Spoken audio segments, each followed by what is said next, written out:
Sejam bem-vindos ao meu canal. Inscrevam-se, deixe seu like e ative o sininho para mais notificações. Mais esperto que o diabo. Escrito por Napoleão Hill. Capítulo 8. Propósito definido. Sua Majestade procederá agora à revelação dos segredos dos 7 princípios através dos quais os seres humanos podem forçar a vida a fornecer-lhes a liberdade espiritual, mental e física. Não seja econômico ao longo de sua descrição desses princípios. Quero uma ilustração completa de como esses princípios podem ser utilizados por qualquer pessoa que escolha fazer uso deles. Conte-nos tudo o que sabe sobre o princípio do propósito definido. Se, por acaso, seguir adiante com essa ideia maluca de publicar a minha confissão, você abrirá as portas do inferno e libertará todas as almas que eu busquei ao longo destes últimos séculos. Você me privará de milhões de almas que ainda não nasceram. Você libertará de minha submissão milhões de almas que agora habitam o planeta. Pare. Eu lhe imploro. Vamos lá, se abra. Vamos ouvir o que tem a dizer sobre o princípio do propósito definido. Você está colocando água nas chamas do inferno, mas a responsabilidade é sua, não minha. Eu posso, sem sombra de dúvida, também dizer que qualquer ser humano que esteja firme em seus planos e metas pode fazer a vida entregar a ele exatamente aquilo que ele deseja. Isso é uma afirmação muito abrangente, Sua Majestade. Você poderia diminuir um pouco o escopo de sua afirmação? Diminuir? Não, desejo aumentar. Quando ouvir o que eu tenho a dizer, você entenderá por que o princípio da definição de propósito é tão importante. A minha oposição usa um truque muito esperto para me enganar e tirar o meu controle sobre as pessoas. Porque, na verdade, a oposição sabe que o princípio da definição de propósito fecha a porta da mente de qualquer um contra mim de tal forma que eu não consigo invadir a não ser induzindo essa pessoa ao hábito da alienação. Porque a sua oposição não revela o seu segredo a todas as pessoas contando a elas como evitá-lo através de um propósito definido? Você já admitiu que de cada 100 pessoas apenas 2 pertencem à sua oposição. Porque sou mais esperto que a minha oposição. Eu afasto as pessoas de suas definições através das minhas promessas. Como você pode ver, controlo mais pessoas do que a minha oposição porque sou um melhor vendedor e também um grande showman. Eu atraio as pessoas alimentando-as deliberadamente com os seus próprios hábitos de pensamentos nos quais elas se satisfazem. O princípio da definição de propósito é algo com que alguém deve nascer ou algo que pode ser adquirido. Todas as pessoas, conforme eu já disse antes, nascem com o privilégio e com o potencial de terem definição do propósito. Mas 98 de cada 100 pessoas perdem esse privilégio porque não o utilizam e nem tomam consciência de sua existência. O privilégio da definição de propósito pode ser mantido somente através de uma política pela qual a pessoa o adota como um guia para todos os assuntos de sua vida. Entendo. Pode-se tomar vantagem do princípio da definição de propósito da mesma forma que se pode construir um corpo físico forte e musculoso, através do uso constante e sistemático. É assim mesmo. Essa é a verdade nua e crua, da forma mais acertada possível. Agora eu penso que estamos chegando a algum lugar, Sua Majestade. Finalmente chegamos ao ponto de partida pelo qual todos os que se tornam autodeterminados em suas vidas irão infalivelmente encontrar o sucesso. Descobrimos, através de sua fantástica confissão, que o seu maior ativo é a falta de precaução do homem, que por sua vez habilita você a guiá-lo pela selva da indefinição, através de pequenos subornos. Aprendemos, acima de qualquer dúvida, que qualquer um que adote o princípio da definição de propósitos como uma política e a use nas suas experiências do dia a dia jamais pode ser induzido a formar o hábito da alienação. Sem a ajuda do hábito da alienação, você não tem força para atrair as pessoas através de suas promessas. Isso está correto. Eu mesmo não poderia ter dito tamanha verdade.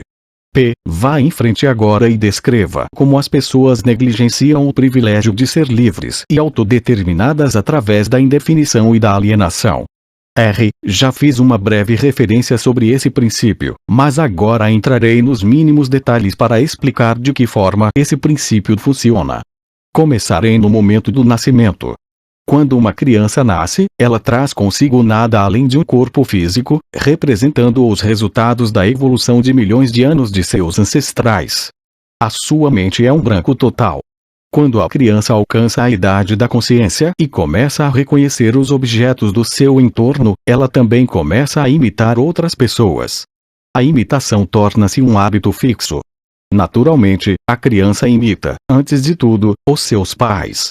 Aí, então, ela começa a imitar seus outros parentes e pessoas que as acompanham diariamente, incluindo os instrutores religiosos e os professores da escola.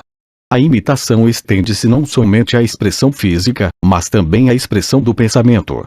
Se os pais de uma criança têm medo de mim e expressam esse medo de tal forma que a criança consiga ouvir isso, essa criança adquire o medo através do hábito da imitação e acaba armazenando isso no seu subconsciente como uma crença real.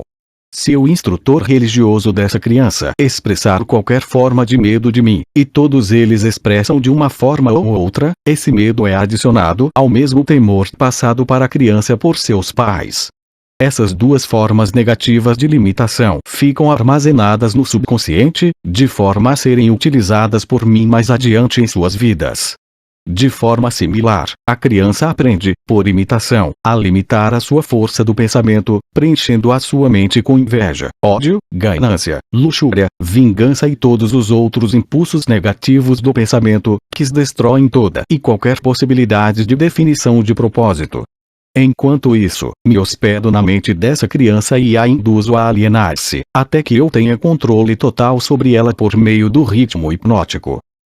Pelo que eu pude entender de todas as suas afirmações, você tem que ganhar o controle das pessoas enquanto elas são muito jovens, sob pena de perder a oportunidade de controlá-las. Eu prefiro possuí-las antes que elas tomem conta de suas próprias mentes. Uma vez que uma pessoa aprenda o real poder dos seus próprios pensamentos, ela se torna positiva, e então é muito difícil que ela se submeta a mim. Na verdade, não tenho poder sobre nenhum ser humano que descubra e use o princípio da definição do propósito. O hábito da definição de propósito seria uma proteção permanente contra o seu controle? Não, de certa forma não. A definição fecha a porta da mente para mim, mas ela só mantém as portas fechadas contanto que a pessoa siga o princípio de forma sistemática e permanente, fazendo dele um hábito de vida. Uma vez que a pessoa hesite, procrastine, ou torne-se indefinida sobre qualquer coisa, ela está apenas a um passo de deixar essa proteção e ser envolvida por mim e pelo meu controle. Qual a relação que existe entre a definição de propósito e as circunstâncias materiais de determinada pessoa?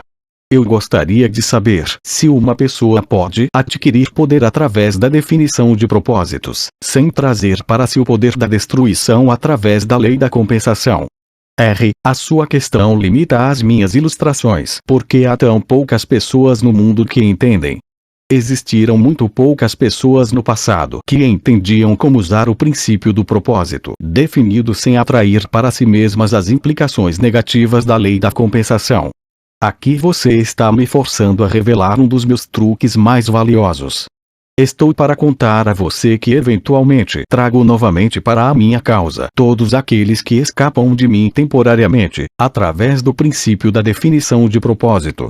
A forma de como eu faço essas pessoas retornarem a mim é simplesmente preenchendo as mentes delas com ganância por poder e amor pela expressão egocêntrica, até o limite de um indivíduo cair no hábito da violação dos direitos dos outros.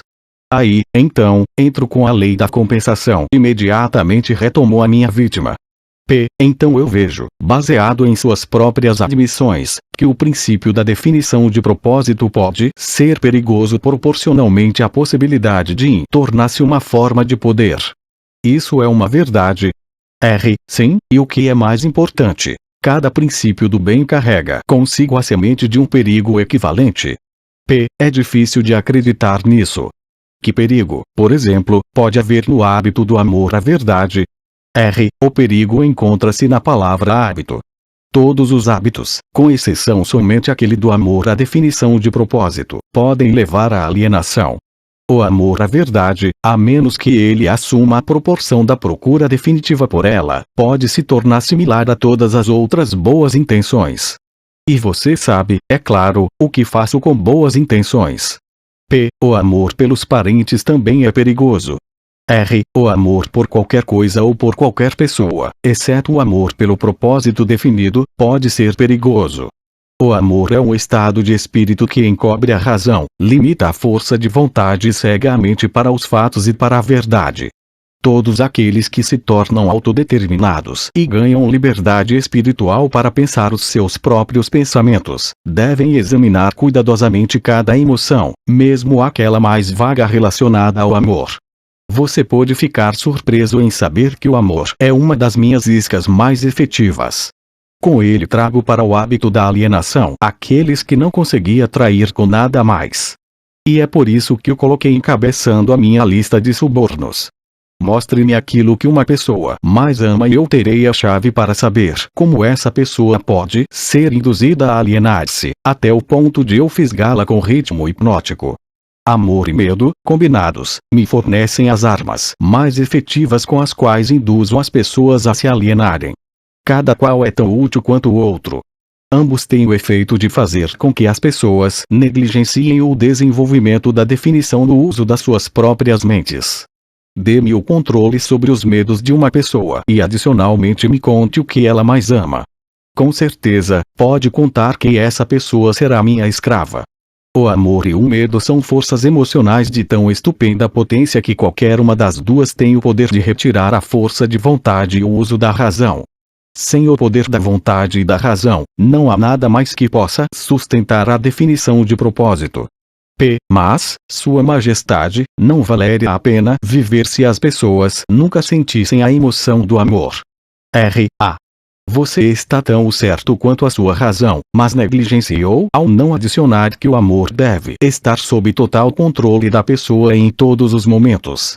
É claro, o amor é um estado de espírito completamente desejável, mas também é um paliativo que pode ser usado para limitar ou destruir a razão e a força de vontade, e ambas devem estar acima do amor em importância para todos aqueles seres humanos que desejam a liberdade e a autodeterminação. P. Entendo, pelo que você diz, que as pessoas que ganham poder devem endurecer as suas emoções, controlar os seus medos e dominar o amor. Isso está correto. R. As pessoas que ganham e mantêm poder devem tornar-se definidas em todos os seus pensamentos e atos. E se isso é o que você chama endurecer, então, sim, eles têm que ser duros. P. Vamos olhar para as fontes da vantagem de ser definido em todos os assuntos do dia a dia de nossa vida. Qual é mais apto para ser bem-sucedido? Um plano fraco aplicado com definição ou um plano forte e profundo aplicado sem definição? R. Planos fracos têm um meio de se tornarem fortes se forem aplicados com definição. P. Você quer dizer que qualquer plano, definitivamente colocado em ação contínua na busca por um propósito definido, pode tornar-se bem-sucedido mesmo que não seja o melhor plano? R. Sim, é exatamente isso que eu quero dizer. A definição de propósito, mais um plano bem elaborado, geralmente traz consigo o sucesso, não importando o quão fraco o plano possa ser. A maior diferença entre um plano forte e um fraco é que o plano forte, se definitivamente aplicado, pode trazer sucesso mais rapidamente do que um plano fraco. P. Em outras palavras, se não se consegue estar sempre certo, então o se deve ser sempre definido. É isso que você está tentando me fazer entender. R. Essa é a ideia.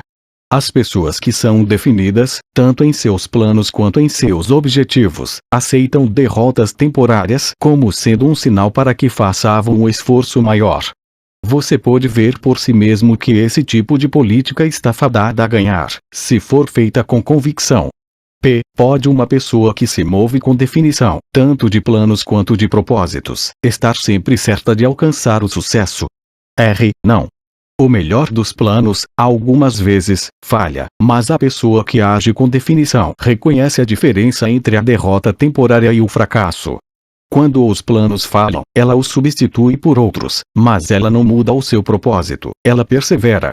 Eventualmente, ela encontra um plano que será bem-sucedido. P. Um plano baseado em fins imorais ou injustos será tão bem-sucedido e de forma tão rápida quanto um plano motivado por um senso apurado de justiça e moralidade. Através da operação da lei da compensação, todos, sem exceção, colhem aquilo que plantam. Planos baseados em motivos injustos ou imorais podem trazer sucesso temporário, mas sucesso duradouro deve levar em consideração a quarta dimensão: o tempo.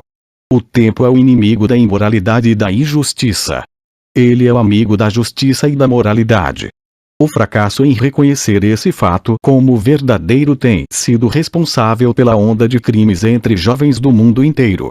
A mente jovem e inexperiente pode frequentemente cometer o erro de avaliar sucesso temporário como algo permanente.